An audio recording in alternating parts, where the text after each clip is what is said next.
This is Greg Noyes, Pacific West Home Inspections.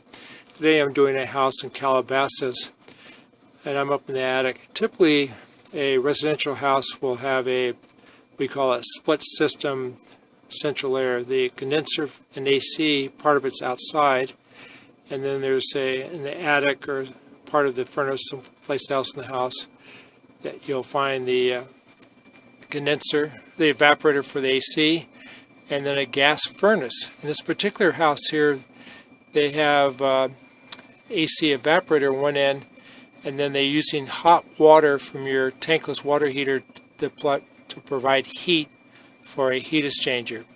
So they don't use gas, but it's hot water for the heat and electricity for cooling.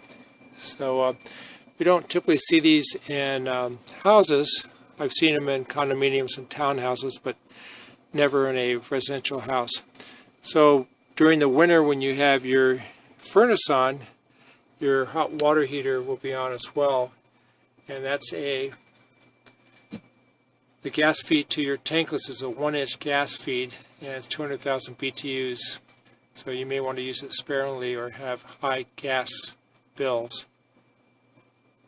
Again, this is Greg Noyes, Pacific West Home Inspections, and I can be reached at www.ehomeinspector.com or at 818-272-0417. And this is tip number 381.